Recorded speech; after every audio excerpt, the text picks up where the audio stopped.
ya mboka mobimba ba congolais nyonso bomona ke monguna na biso le pharaon congolais Joseph Kabila Kazemberere atelemi na kanda ya makasi pona komona ba congolais na kati ya pasi nakoloba na bino ke soki bo permettre Kazemberere azonga na pouvoir tokolia mungwa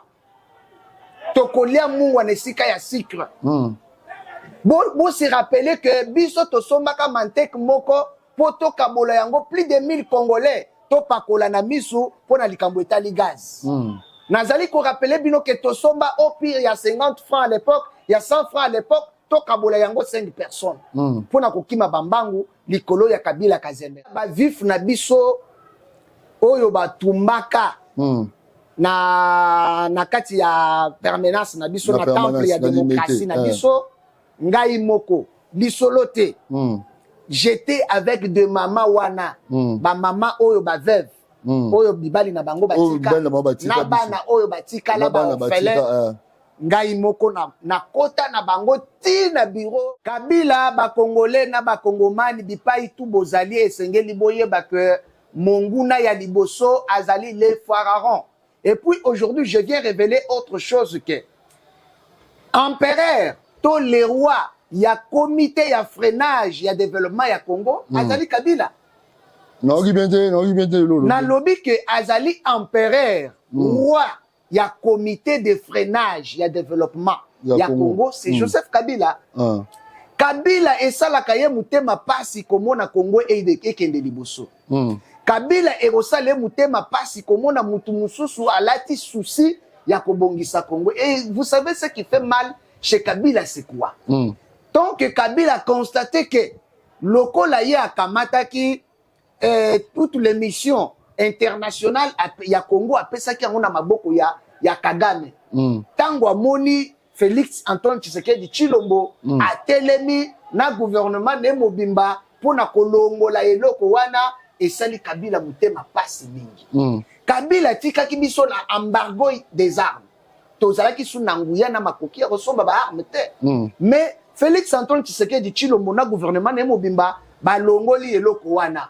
Ya mibale Kabila longola ki kombo ya Congo na carte du monde. Biso tokomaki ko dépendre na Rwanda. C'est Rwanda qui prenait des décisions au-dessus du Congo. Na ba concert international, on ne parlait plus du Congo. C'est les Rwandais qui représentaient le Congo. Nyonso wana ezali kosala Kabila mutema passe. Lokola Kabila sala ki constant que Félix azali na voix oyoyo esengeli apesa kinya na entendu ya territoire national na biso mobimba. Kabila esali ye mutema passe. Yango nde tozali koloba na ba Kongomani ete to fongola lisu ya bolingo ya mboka na biso. Totala likambu ya mboka na lisu ya amour. Et aujourd'hui, quelle est cette leçon morale où Joseph Kabila a koluka kopesa na ba Congolais? Et je regrette. Ya komona ba Congolais mususu kovanda pembeni ya Joseph Kabila pour na koloba ete toye consultation. Il vous consulte comme qui? Et j'en appelle le gouvernement congolais. Et sengeli kozala sévère, kozwa ba mesure très dure envers ces gens-là. Tout celui qui a participé na consultation à Joseph Kabila, désormais, il n'est plus congolais. Et les gens comme ça, il faut même les retirer la nationalité. Parce que quand les gens complicitent contre le pays, contre la nation, ezali regrettable. Mais ezali trahison, haute trahison d'envergure pour Namboka. Comment ça fait-il que na Goma, na Bukavu, nous avons plus de 13 000 morts. Depuis M23 na AFC Bakanga yango. Et puis je fais aussi révéler quelque chose dans le peuple congolais et loko batu bayebite. À l'époque quand Joseph Kabila était d'abord président, azalaki ne loko ne babengi coalition FCC. Lelo elongo FCC est comme AFC. Ozomona te ke nuance ça. FCC AFC bakosi biso kaka na kolongola F ya liboso ba lokamati a bache eza eloko na bango ba changer ba longoli FCC bache AFC o ekomi rebelle. Monsieur Joseph Kabila to koloba na yo que le Congo ne vous appartient pas. Etienne Tshisekedi wa Mulumba lobaka na biso à l'époque que ba Congomani bo kangelanga Kabila bo sala nini boyelanga ye. Pe Etienne Tshisekedi wa Mulumba tuna kabiso motuna moko. Peuple congolais bolingi to sala nini na Kabila. Biso to lobaka na ye ya chichi zongisa ye na Rwanda. Na mboka na ye. C'est aujourd'hui, pas demain. C'est aujourd'hui que Kabila Kazemberere place na ye ezali na Rwanda, soit ezali na prison centrale de Makala pour la haute trahison et le manque de respect du peuple congolais. Merci beaucoup na batutu ba branché na kati ya Congo Kin Télévision. Merci na équipe technique na mona Gaga Mobutu Azana, merci na abonné. Vous continuez à s'abonner, à partager, à liker et à sala biso très bien. Baloba ceux qui occupent ma politique politique est occupé yo. Ceux qui hollandais li ma politique est hollandais là yo. Tout ça bon on a ndeko biso Pascal Moutamba. Bonjour Pascal. Bonjour messieurs les journalistes. Ngai comme on ngai ezali Pascal Moutamba. Nazali cadre ya IDPS, pe communicateur, nazali mingi président cellulaire nakati ya Cellule Makelele awa nakati ya Bandalungwa. Bonne santé. Non kimi ezali nzamba zo sunga pa zo batela. Toleki mbalama na première question na biso tolandi mo ba sortie médiatique il y a ba politiciens na biso belé tel que Alain Atundu, Jean-Pierre Bemba, la mère Mende, bango bazo insister toujours que Kabila za rwandais. Kabila est-il rwandais ou bien asa congolais? Origine à Kabila. Vite fait. Évidemment, Kabila Kazemberere, c'est un Rwandais de père et de mère. Kabila Kazemberere, Mutuya Yambokolo Banabiso et Kazemberere Azali Rwandais, c'est bel et bien le fait Dr Etienne Tshisekedi wa Mulumba. Yeo Azali prophète de la nation congolaise, ya politique Nabiso. Yé mutu apesaki biso ba révélation na ba identité énorme ya Joseph Kabila. Na ko rappeler na ba Congomani était Valentin Mubake à l'époque alobaka na biso Bokabwana Valentin. Tozana na kati ya histoire. Oui, Valentin Mubake a détecté ba identité na ba origine ya batu ebele. Lokola ba Kabila, ce sont les Rwandais. Kabila c'est un Rwandais. Ndenge kaka oti koloba ba Alain Atundu, Jean-Pierre Bemba bango nyonso ndenge kaka bakobaki. Évidemment, Joseph Kabila n'est pas un Congolais parce que ba Congomani nyonso ba yebi ete aza Congolais te. Donc c'est ça. Mais yaza mwana Kabila le père, mwana mama Sifa. So aza Congolais te na katiote. Imagine asalaga ya tia comme petit président. Alors pour comme président, c'est quelqu'un qui utilisaki. Après avoir assassiné Laurent Désiré Kabila, ba utilisaki pour que Azala Isikawana. Mais en réalité, Azali solo te que Azali mwana ya Laurent Désiré Kabila. Parce que to utaki kozala na bana ya Laurent Désiré Kabila awa. Ba Ibrahim Kabila babimaki. Ils nous ont assuré que effectivement Azande kona bangote parce que soko talaki Laurent Désiré Kabila azalaki na famille moko ya munene. Mais kokoma ya Joseph Kabila na bokonzi mbala moko famille ekonda. Et comment ya batu soki misatu soki binei. Ozomona te que c'est compliqué.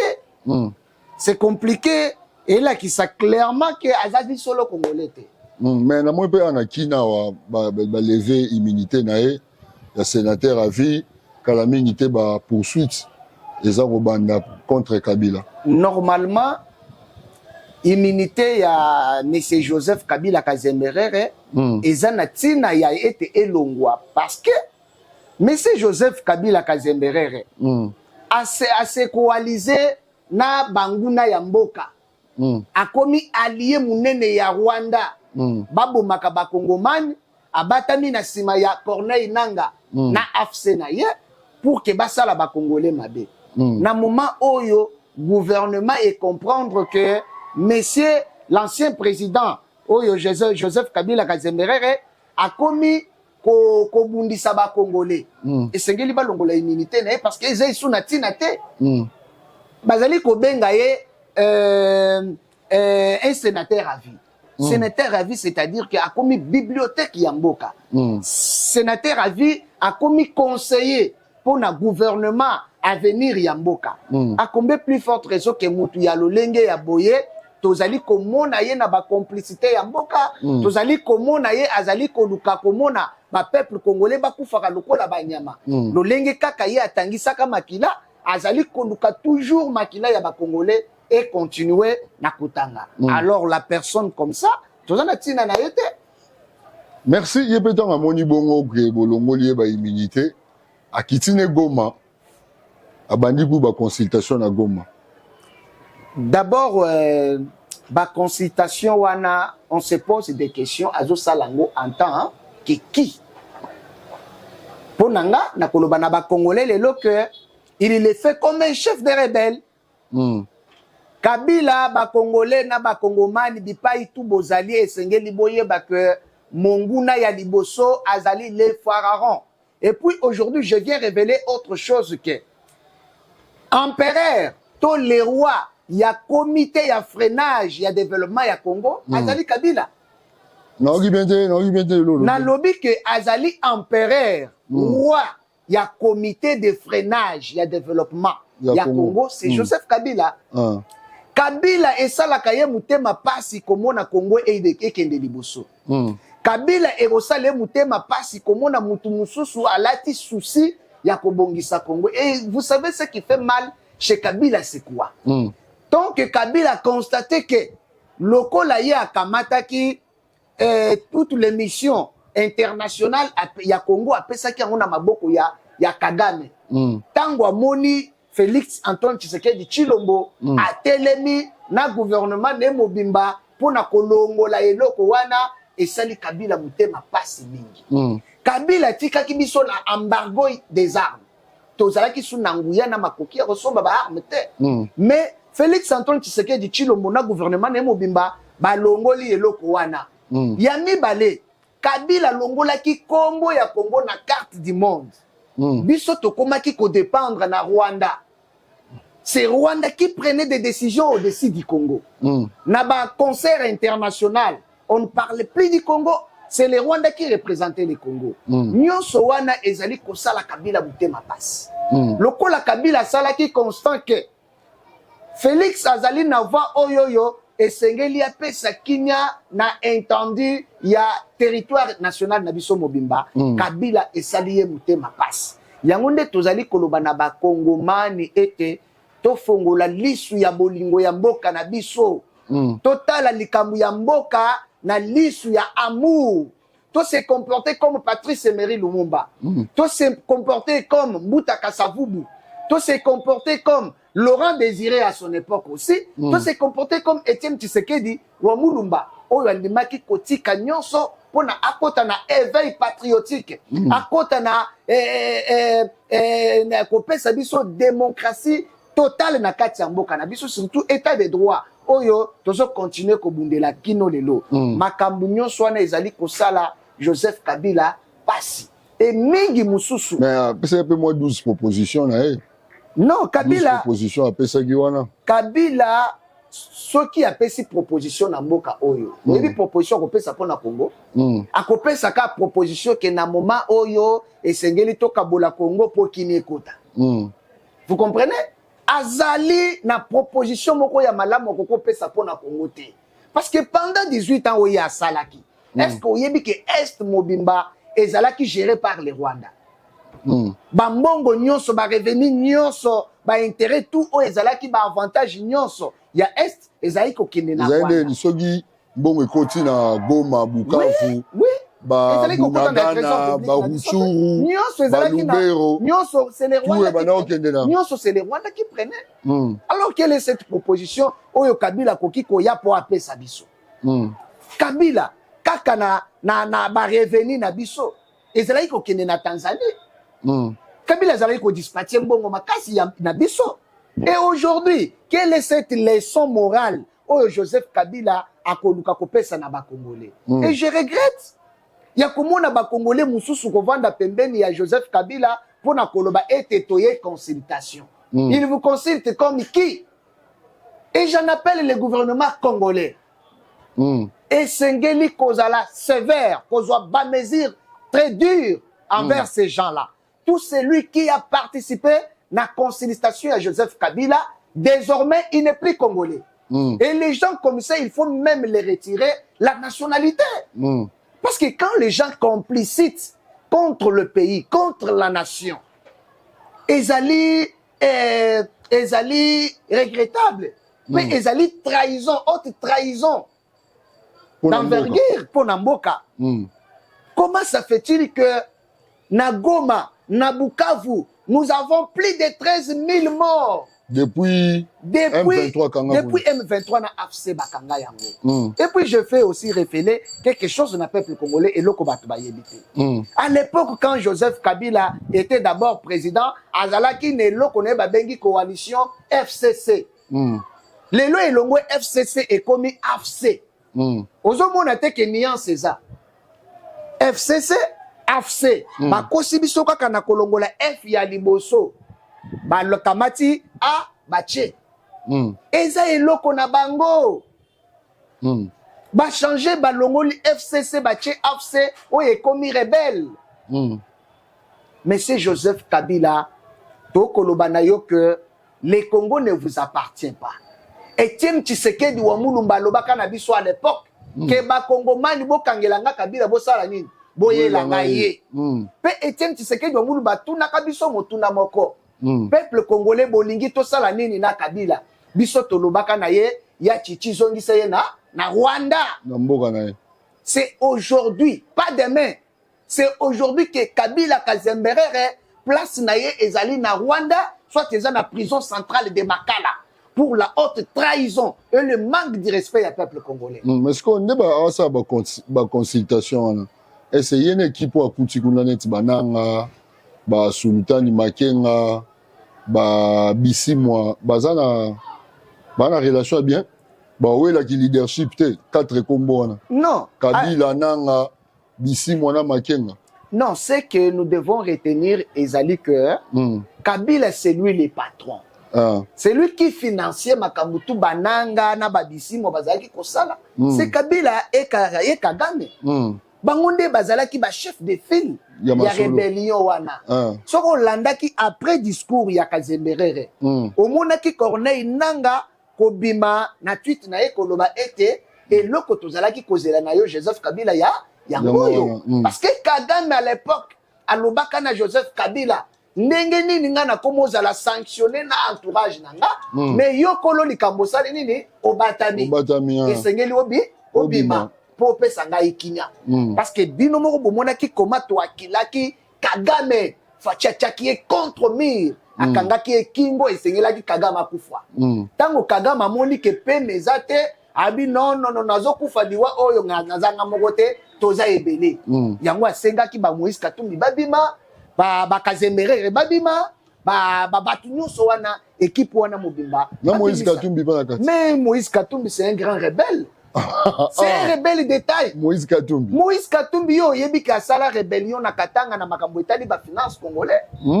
Assassinat mbongo ya Congo na ndenge ya mukete. C'est un rebelle financière, là il faut le dire.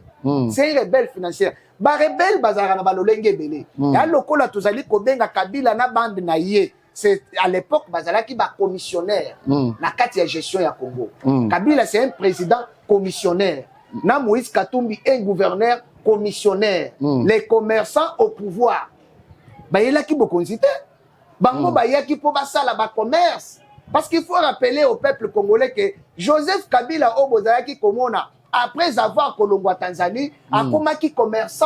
Azalaki kosomba même ba carburant. Na niveau ya Katanga, azo kitanango tina Kasai. Ce sont des grands commerçants.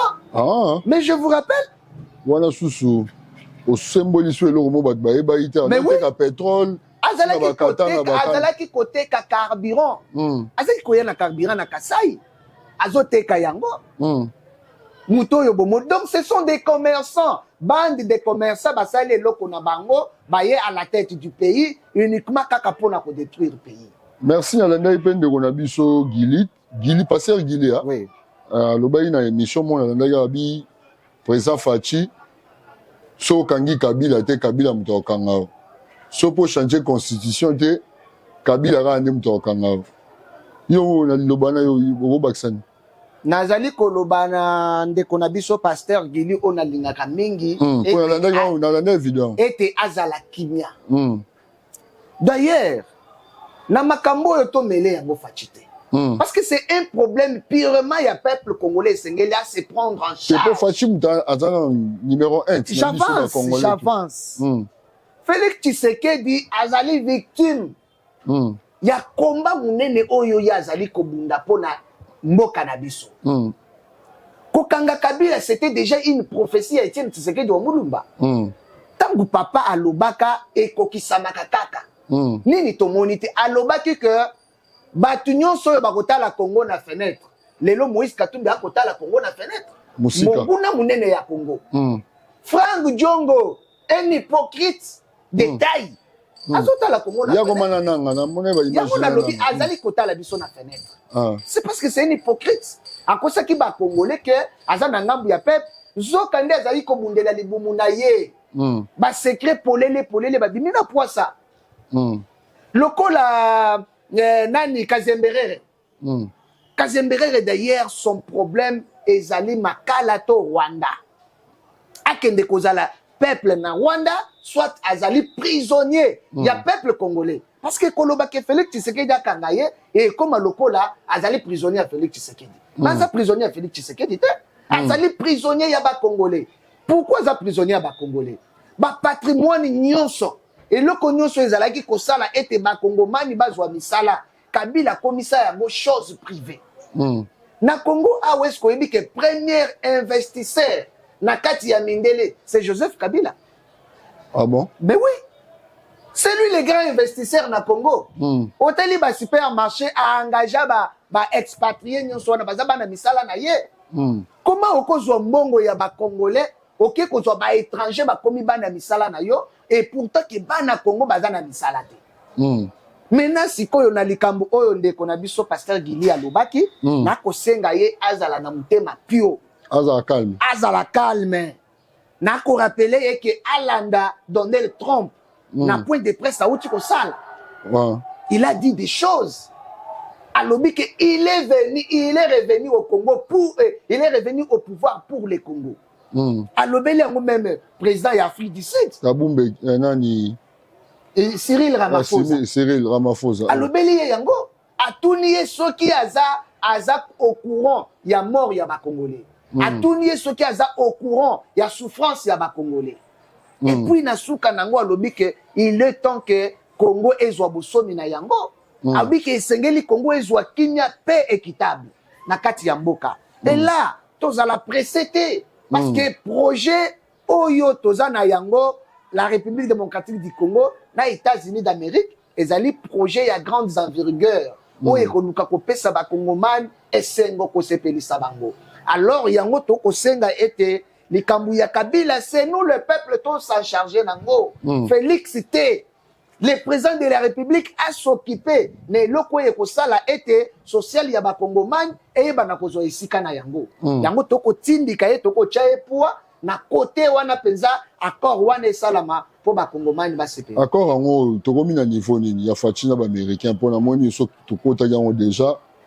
Accord yango comme na niveau ni. Accord. Parce ba signé bien bazana ba osola nanu masolo nyonso ese salamaki.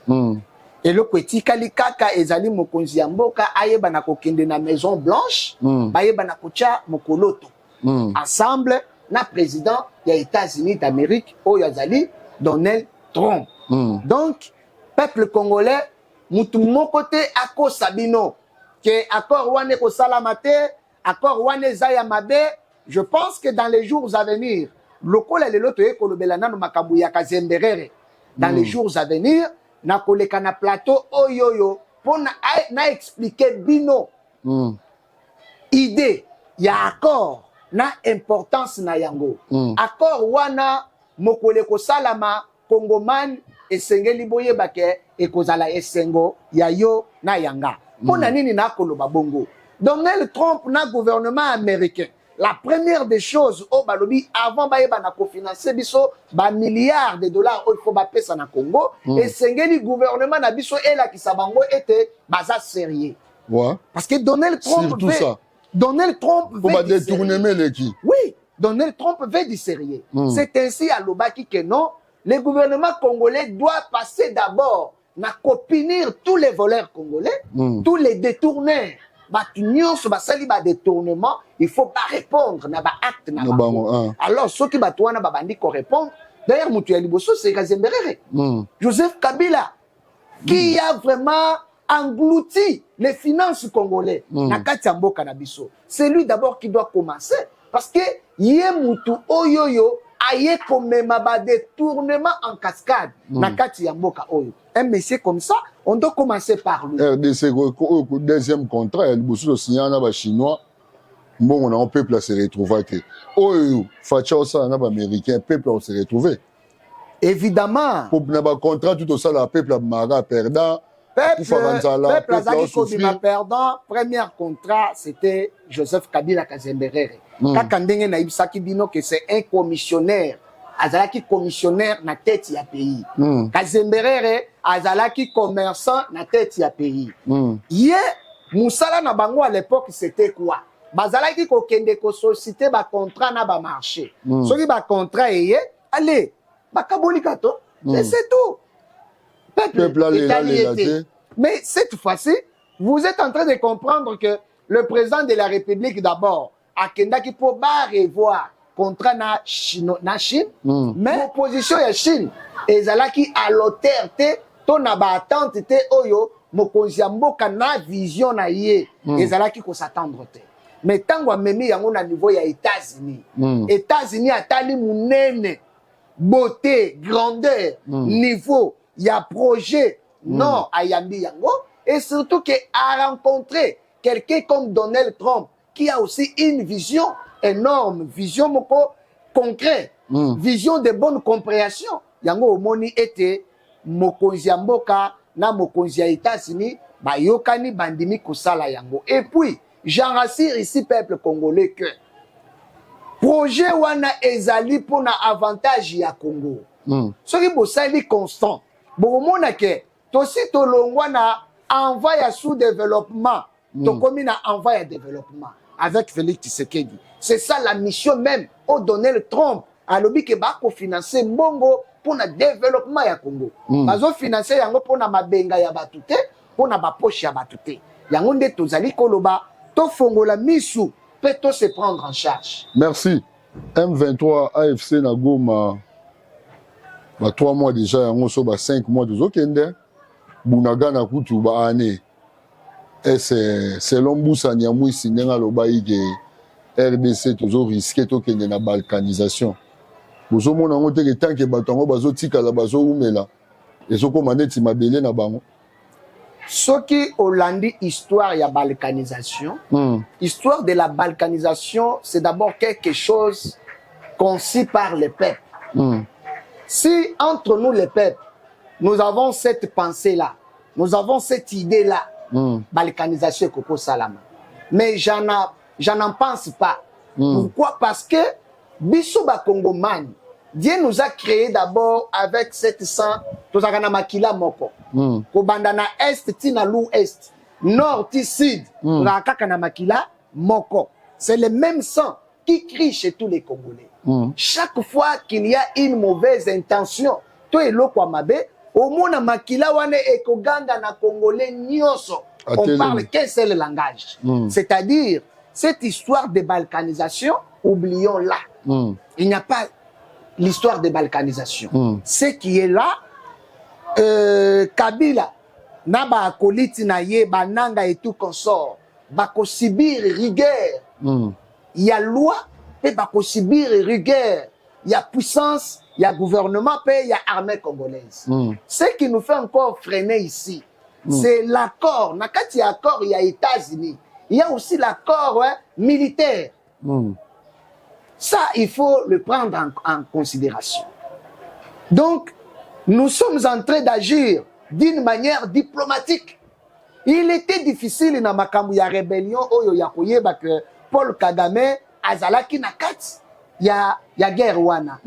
Il était difficile ya koyeba que nakati ya ya rébellion oyo c'est Joseph Kabila na Moïse Katumbi bangone bazaki na sima ya guerre oyo. Mais avec la diplomatie agissante ya Félix Tshisekedi, tous les masques sont tombés. Le kola ba masque quoi, ne vous en faites pas.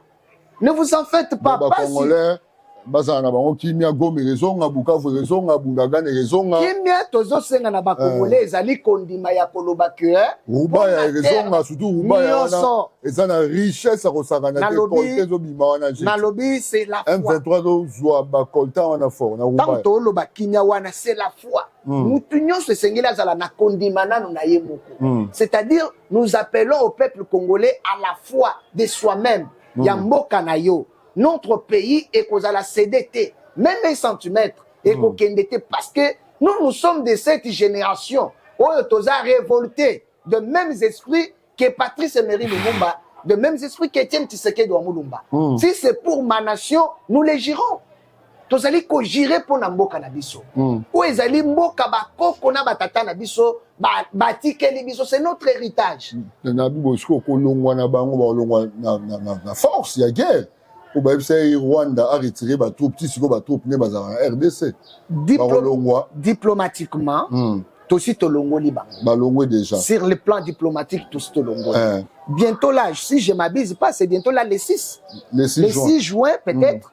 Déjà une partie il y a gouvernement Nabiso, une partie il y a gouvernement il y a Rwanda. Parce que déjà la Maison Blanche pour na signer première partie, il y a accord de paix entre les Rwanda et les Congo. Zolanda. Alors accord Rwanda est signé. Bokomona tangu Rwanda akwe longola équipement na yenyonso na ba rebelle na yenyonso. Les rebelles de l'AFC. Bakotika la na banani. AFC kona inanga. Kasi yango nde na lubi akoti. Pataka na ba soda te? Bongo unanga ba soda ozwela bango wata. Do ba soda tout bazana za M23. D'ailleurs ba information nyonso tozwaka ya Corneille Nanga. Tozwaka yango wata. Na basoda oyo ya biso ya aza na bango. Azala basoda na biso na kati wana bao bango bazwa en otage. Bakomisa bango ba rebelle na makasi. Mais makila ya Congolais ezalaka ya rebelle te. Un Congolais rebelle azalaka te. Na mboka na biso po mona mutu asali rebelle, il faut azalaka étranger lokola Kazemberere. Nde omona ye asali rébellion.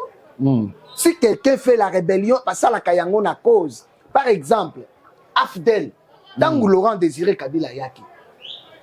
Quel était son esprit?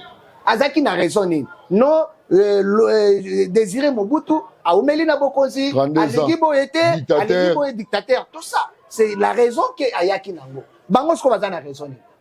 Félix Tshisekedi en plein mandat. Bino Bozali ko la rébellion. Est-ce que Constitution est prévue à rébellion? Constitution est prévue à rébellion? Nulle part. La Constitution est une rébellion. Constitution est reconnaître les opposants. Si vous êtes mécontent avec le pouvoir, ce n'est pas les armes. C'est la démocratie, il faut saluer. C'est là ma bonne amie. Avec Joseph Kabila, est-ce que tu as une émission politique? Les journalistes, vous êtes massacrés, méprisés. Vous avez torturé comme des animaux. Mais aujourd'hui, Félix Tshisekedi à reconnaître le pouvoir et la presse. Parce que la Constitution, Fachi a touché la Constitution dans les jours à venir. A changer la Constitution, même pas qu'à toucher. Nous allons changer la Constitution. Nous devons remettre les Congolais dans leurs vrais droits. Et Sengeli Congoman azala na ba droit na ye. D'ailleurs, cette histoire de fameuses constitutions oyo, donc au salé la yango, uniquement c'est parce que nous devons avoir les institutions au pays. Mais les constitutions au salé la terre, c'est une constitution taillée à la personne de Kabila et les Rwandais. Comment Mboka oyoyo bakoki kopesa ba étranger pouvoir ndenge moko na ba Congolais? Et ça normalité. Dans ces pays étrangers azana droit ya kosala ndenge alingi. Par exemple, numéro 1 ya Mino Congo. Soki abengani yo musala de compte dans les musala.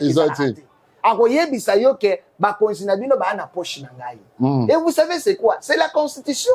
Et puis si droit à quoi ça la nyonso ya lingi, likolo ya peuple congolais. bande qu'on a biso bazali ko ça les pas ba chinois et pas ba expatriés partout wana bazali ko souffrir. Pourquoi? Parce que la constitution a été mal conçue. Constitution na biso e salama mabe.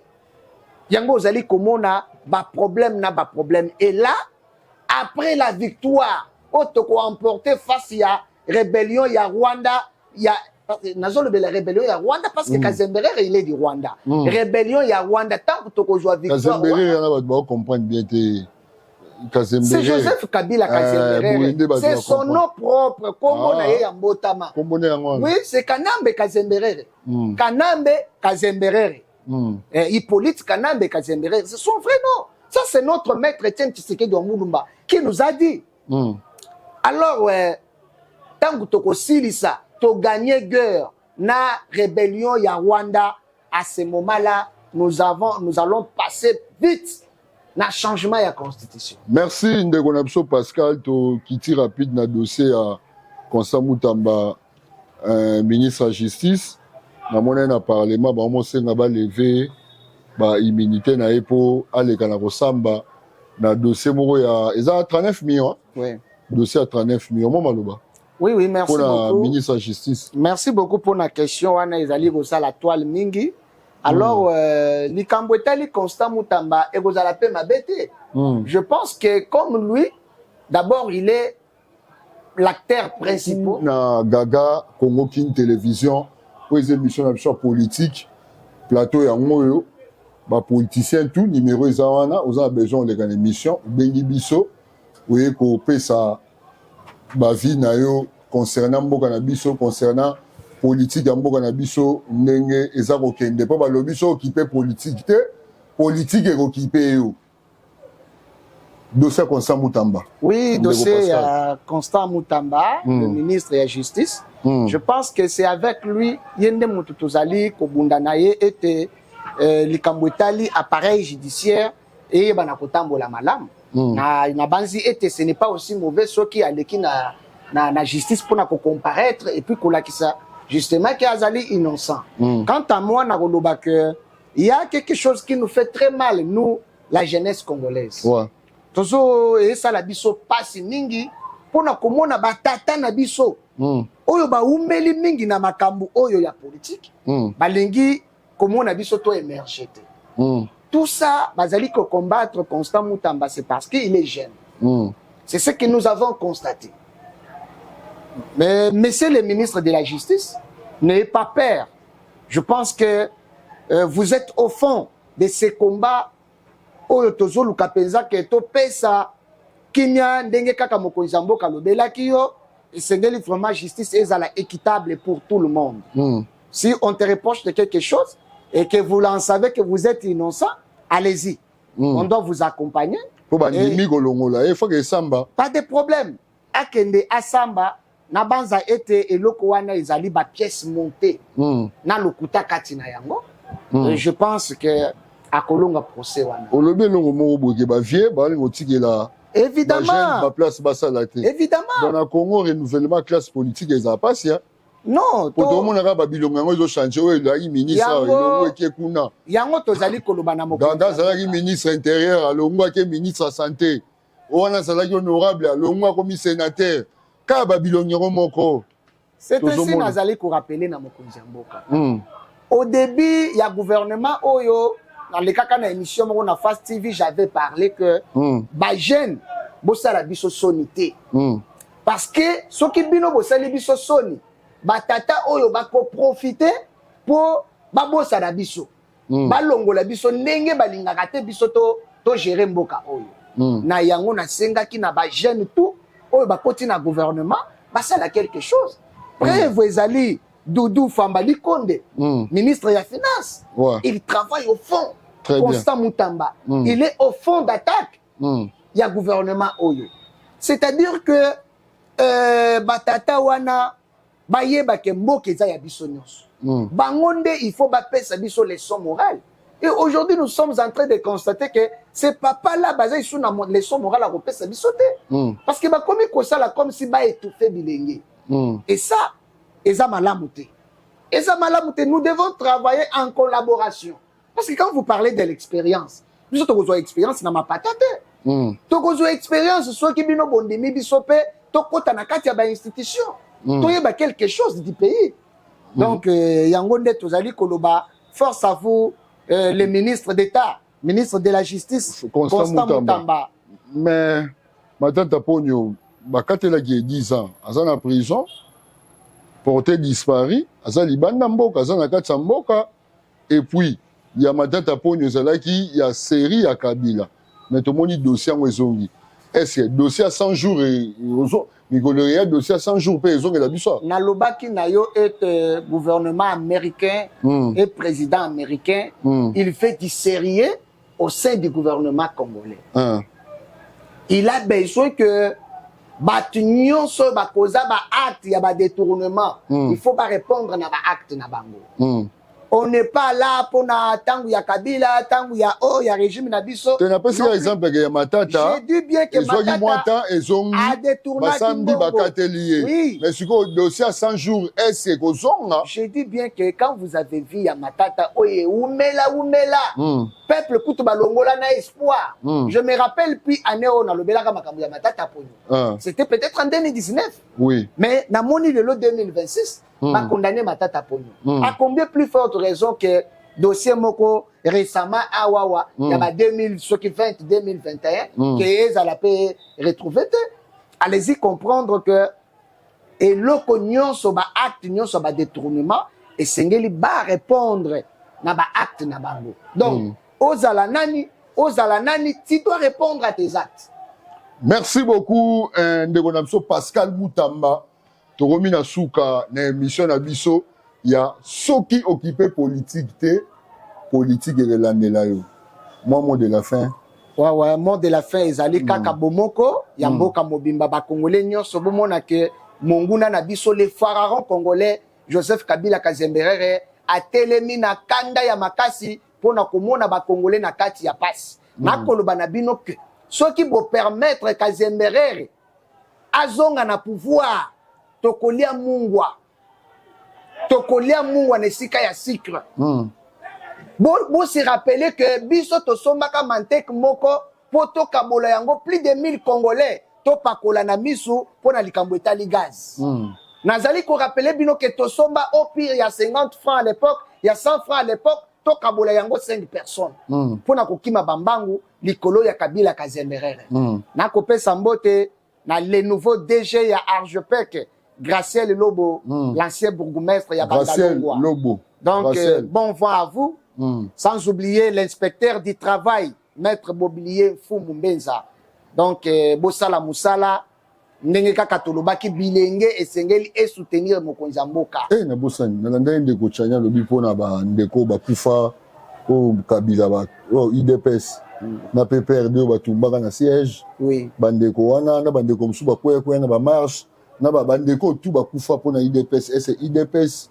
elandelaka ba famille bandeko wana évidemment merci beaucoup pour la wana merci pour na mutuna wana pona ba vif na biso oyo batumbaka na kati ya permanence na biso na temple ya démocratie na biso ngai moko lisolo te j'étais avec de mama wana ba mama oyo ba veuve oyo bibali na bango batika na bana oyo batika la ba fele ngai moko na kota na bango ti na bureau ya le président a d'intérim Augustin Kabuya Chilumba azali kozwa charge na bango comme il faut comme il doit.